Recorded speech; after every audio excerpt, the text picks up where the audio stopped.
Many people want to start losing weight, but the idea of finding a gym, working out 3 to 4 times a week, and changing most of what they already do with their nutritional habits can be a very daunting task, especially when you're already living or when they're already living a very busy life with their work and their personal and everything else. And so today I want to get into 3 simple habits that you can incorporate today to help you start losing weight and also get back on track without needing to rethink your entire life. And the habits that I've picked for this video are going to be things that you can already slot into a very busy life. They're going to fit very seamlessly as long as you just remember to do them. They're not going to be things that you have to go out of your way to do. And now, just as a quick introduction, my name is Yanis. I'm a cancer survivor turned health coach, and I work with busy professionals to help them look sharp in a suit with health systems that actually fit into their daily life. Now, before we get into the 3 habits, I want to get into some perspectives that are really going to help tie everything together, because on the beginning, on the surface, these might seem like arbitrary habits that I've chosen, but once we get with these perspectives in mind, it's really going to make sense. So the first one is going to be what gets measured gets managed. This is probably something you've heard in the past. This is something you hear a lot in productivity, in business, and so on, but it's very, very true.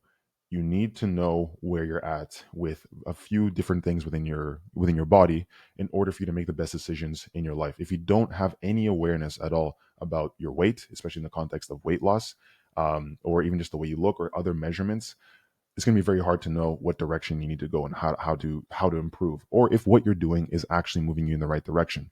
Obviously, there are subjective things that you can do, but even if you're not tracking those things, it's going to get very tricky. So a lot of this is going to center around just measuring things about our body and about our habits for us to get data. And now, why is data important? Is because you need. Whoops,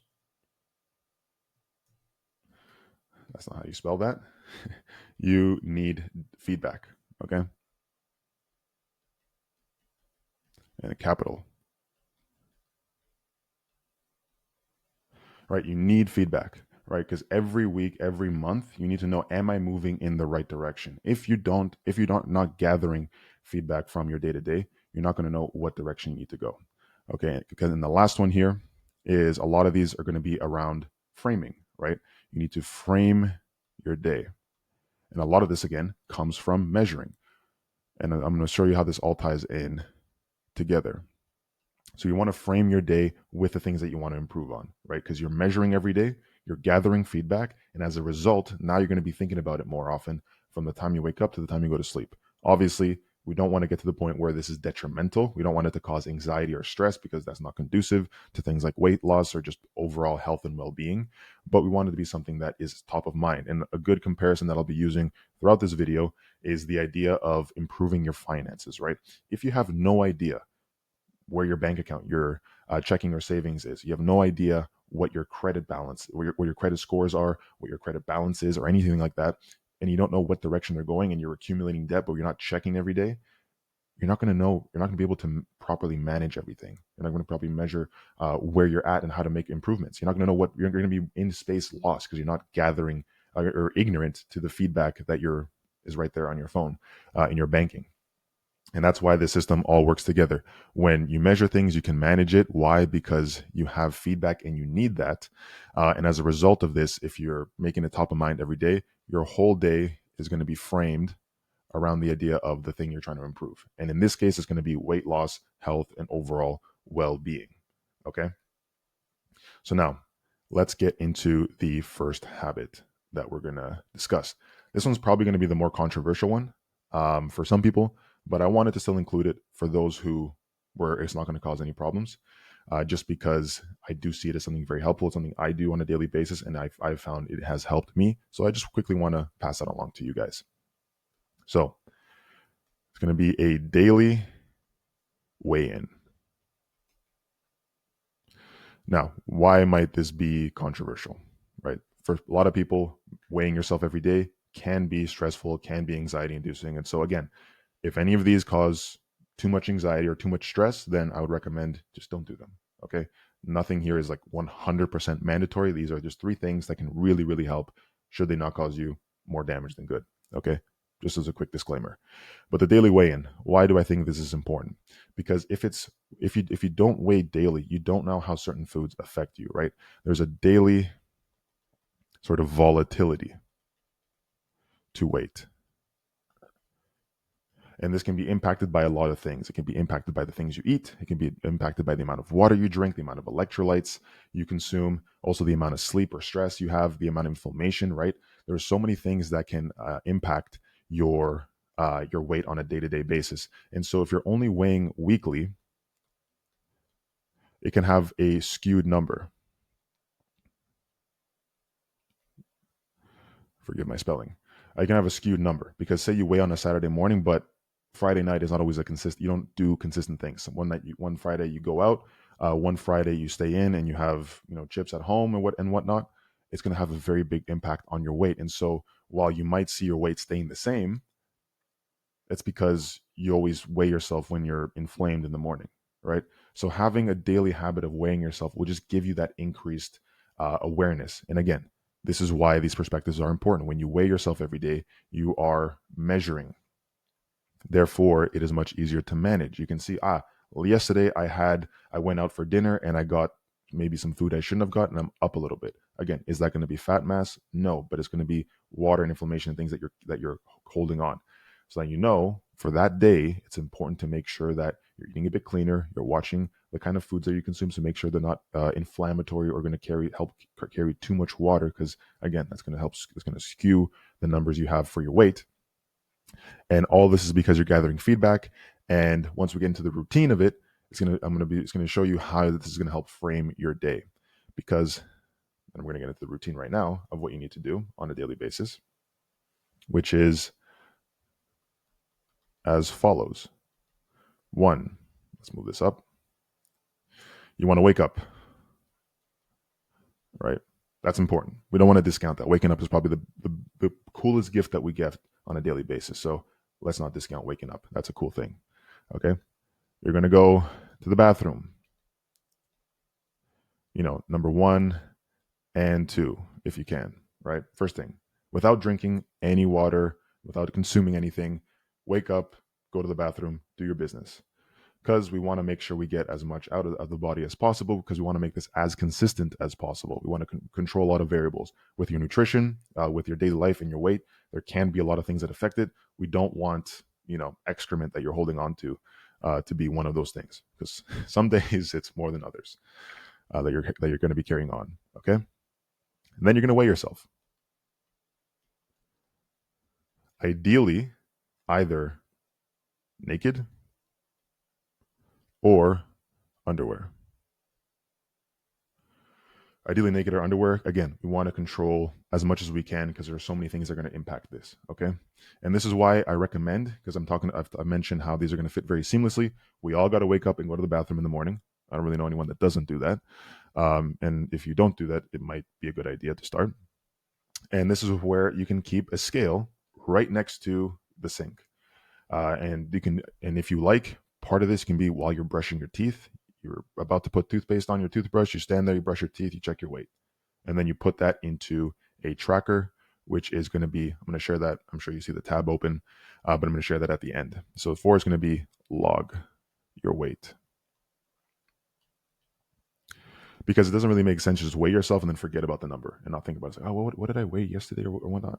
If you write it down and you have it in a tracker, you can then see what you are on a daily basis. If you like Excel, you can play, or Google Sheets. You can even make a graph of it. Have fun with it. But this is the basic idea. It's something you can do in the morning. It adds maybe 15 seconds of total effort and thought. If you're telling me you don't have 15 seconds, I very much question what goes on in your life, because we all have 15 seconds. So this is the basic routine, right? And again, if this causes you too much stress, too much anxiety, by all means, don't do it. But if you think, yeah, I can manage this every day, it's not going to cause me any problem, I don't mind weighing myself, by all means, give this a try. You'll be very surprised at how this starts to really impact your day-to-day. Because again, because you're doing it in the morning, you are now framing your day with your weight in mind. Again, going back to the finance example, if you wake up every morning and you look at all your balances, you open your phone, you look at your checkings, you look at your savings, you look at your credit balance, and even your credit score, and you see that your bank account's going down and your credit balance is going up, you're not going to make better decisions in your day to day. You're not going to go out to get an $8 coffee. You might make coffee at home. You're not going to go out for lunch. You're going to pack a meal.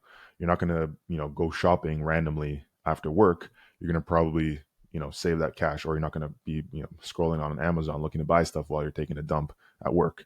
So all these little things add up. And this is why I wanted to make this to be the first one, because you're framing your day with it. Now you're going to make better decisions around the food you consume, around maybe whether or not you're going to sit at home, on your in a chair, during your lunch break, or maybe even going for a walk, which is kind of alluding actually to the second habit, which is track your walking. Or I'm going to put steps, but I'm also going to put walking because we don't always have a way to track our steps, but sometimes we do. And I'm going to get into different ways that you can do this in case you don't have a wearable, any form of wearable tech. So the reason why I want to measure steps or walking, because it's a good proxy for activity. Obviously, the more you walk, the less sedentary you are. And that's probably would be one of the biggest impact factors in your health and your ability to lose weight. The biggest benefit you get in exercise, if you have like a continuum, all right? So say here is 0 exercise, and here is like level 100 exercise, right? The biggest benefit is from going from 0 to 1, right? To going to some form of exercise. 0 to 1 is where you get the best. And now we're going to, obviously, 0 is not going to be you don't move at all, you're in bed all day. It's going to be what we'll call it, it's like the average person. There's no extra activity going on. It's just they move because they have to go to the bathroom, they have to go to work, that kind of thing, right? But when you start to incorporate some extra added amount of activity, more walking, you start going to the gym a little bit, or you start playing a sport with your friends, just something, right? That is when you get the biggest benefit in your day-to-day life. And that's why I wanted to include it. It's also that you break up a lot of the sedentary time throughout your day. Like I mentioned earlier, it will frame the decision of whether or not you're going to sit and just chill at work for like the last 30 minutes of your lunch break, or maybe go for a 10-15 minute walk, right? It's going to make the decision of, do I take the elevator to go up 3 floors, or do I just take the stairs this time, right? It's all these little things that are going to start making a big impact, not only on your weight, but also on your mental as well. We forget that walking is as beneficial for physical health and mental. That's his mental, I promise. It's as beneficial for your physical health as your mental, because you go outside, you see things, you see people, you see nature, you get some fresh air, you get some movement. We forget that movement is not only medicine, but more importantly, movement is nutrition. And what I mean by that is it's something you have to do on a daily basis. It's part of what feeds both your physical body, but also your mind as well. Okay.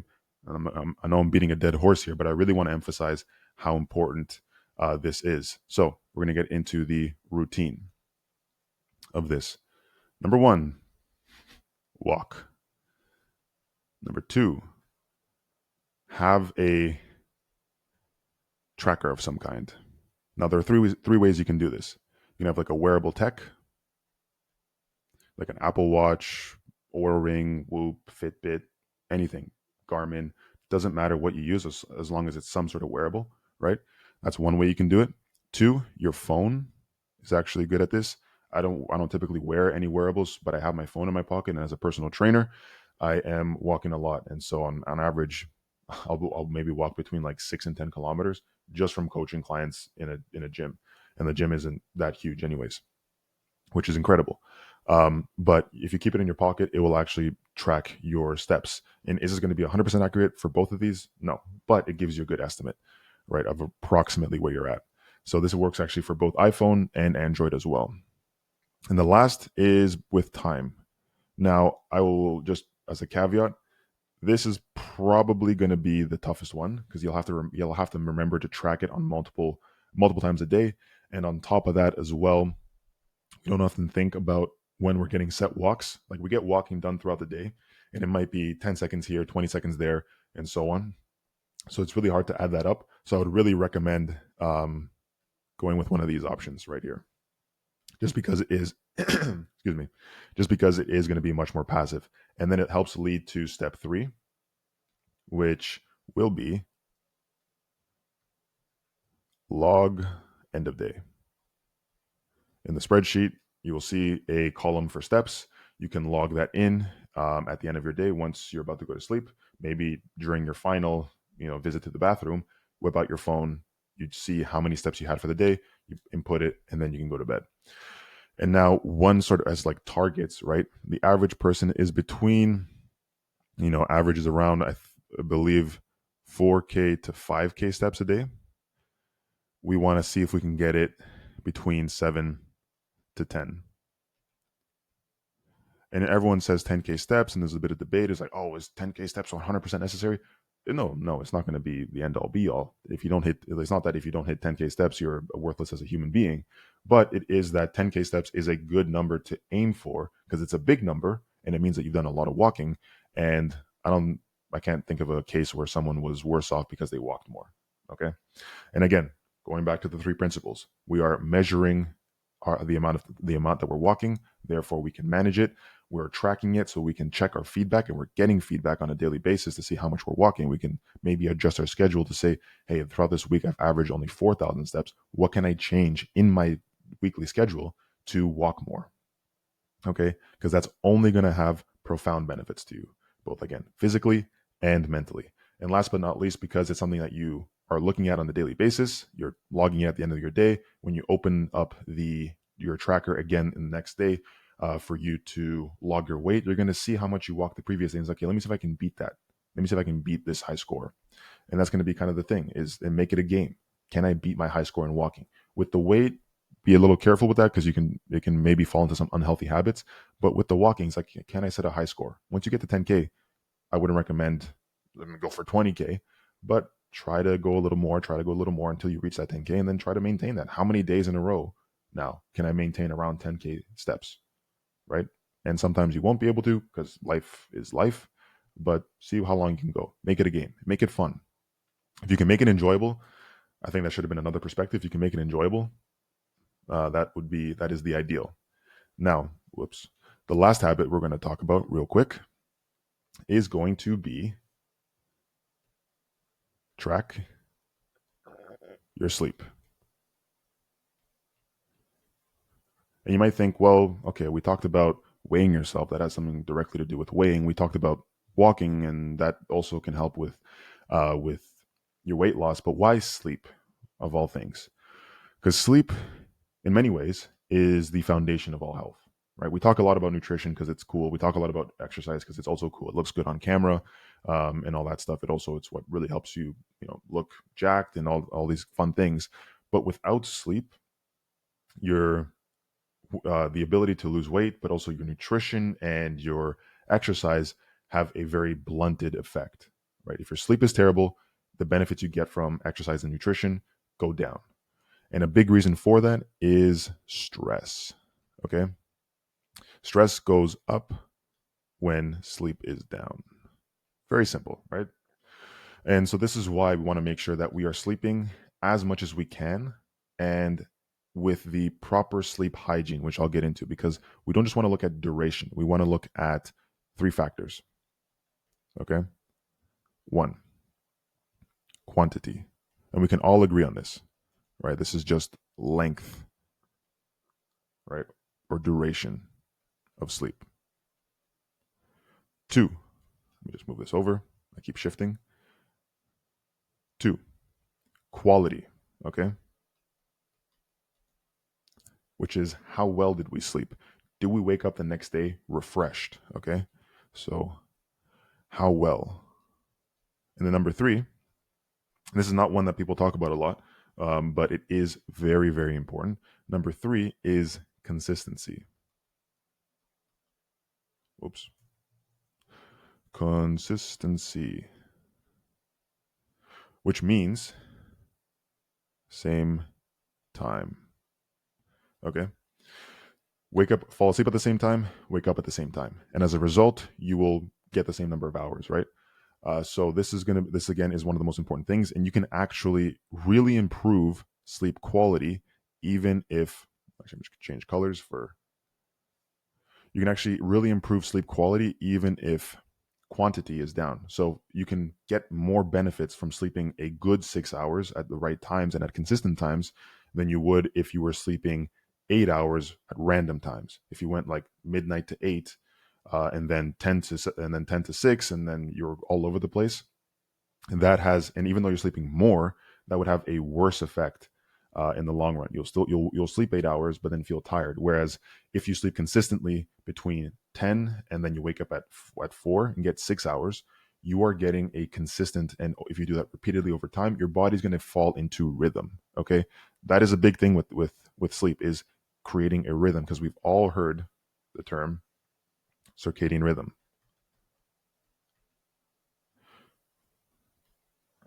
right?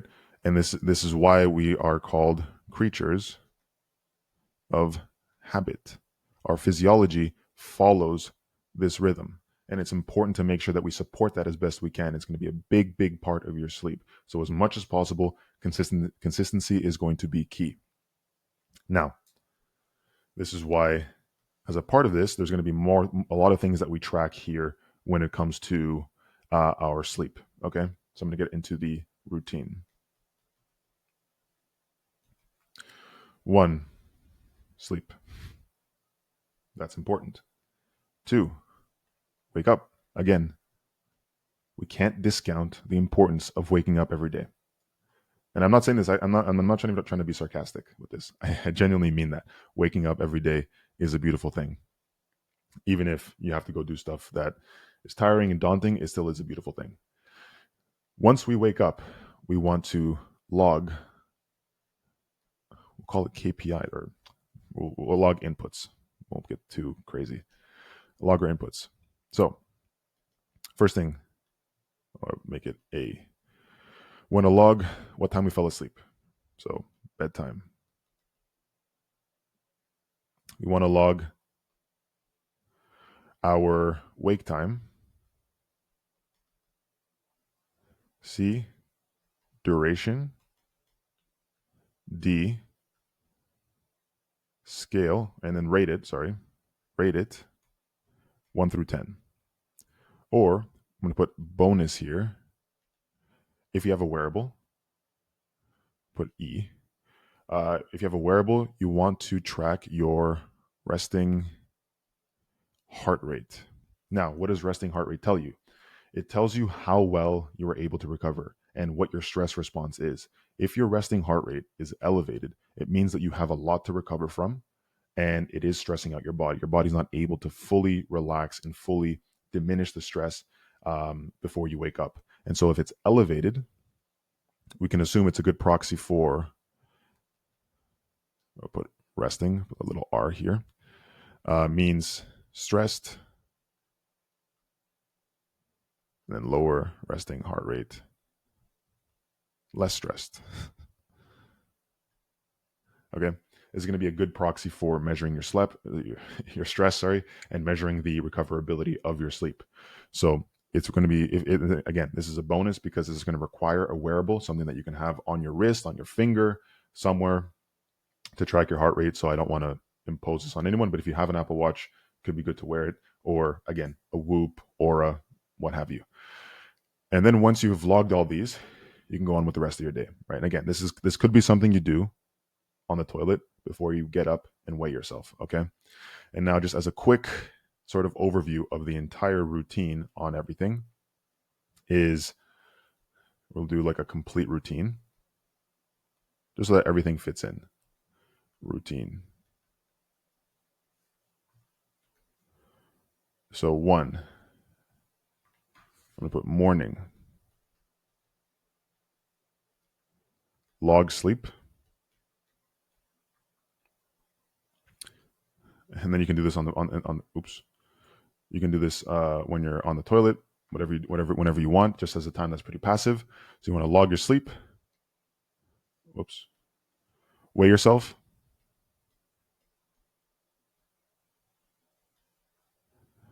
And then at night, you want to go through your whole day. So actually, I'll include that. Go through your day. It's incredible how spelling is so difficult. And then last but not least, before bed,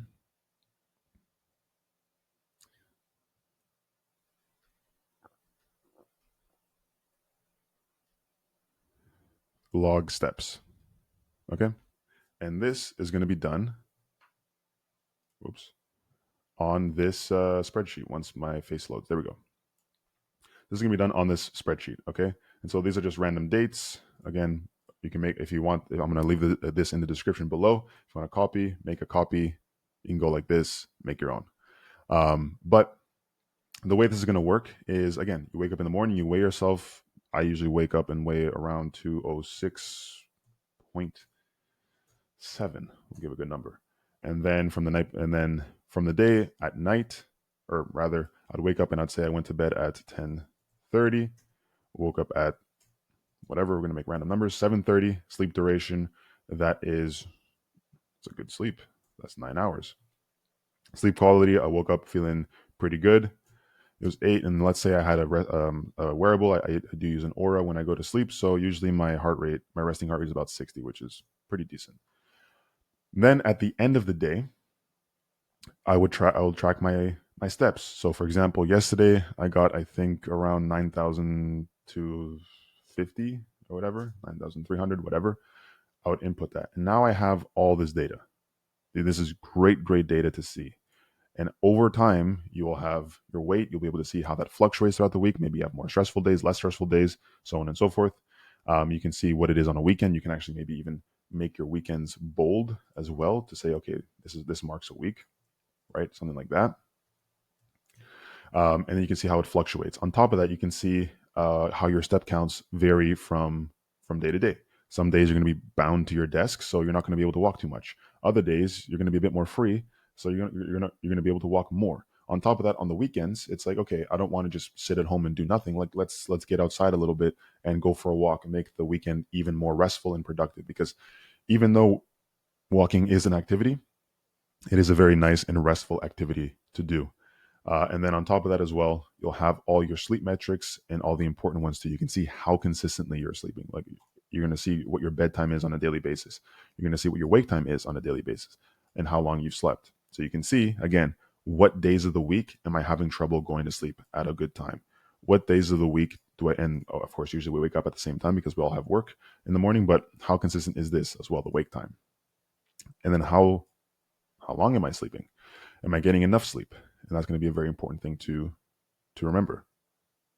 And then sleep quality. Am I taking into account my bedtime, wake time, sleep duration? Am I waking up feeling like I've got good sleep? If the answer is no, something needs to change. And then again, this is as a bonus, but if you're finding that your heart rate is like 75, waking up, this example, very extreme example, that's pretty high. If you're waking up and it's pretty high, not a good thing. It means that you're very stressed and you're going to have to do more in terms of stress management if you are to just even A, function better on a daily basis, but B, put yourself in a better position to lose weight and feel better. Okay. So that's the end of this video here.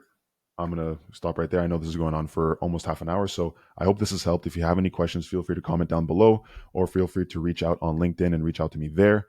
I'm going to leave this in the description below. You can have access to it for free. Again, and you can even make this your own, make it even better than this. This is just super simple way to keep track of it. You can have this on your phone. That's why I find it very convenient. So thank you so much for watching. Feel free to like and subscribe if you found this valuable.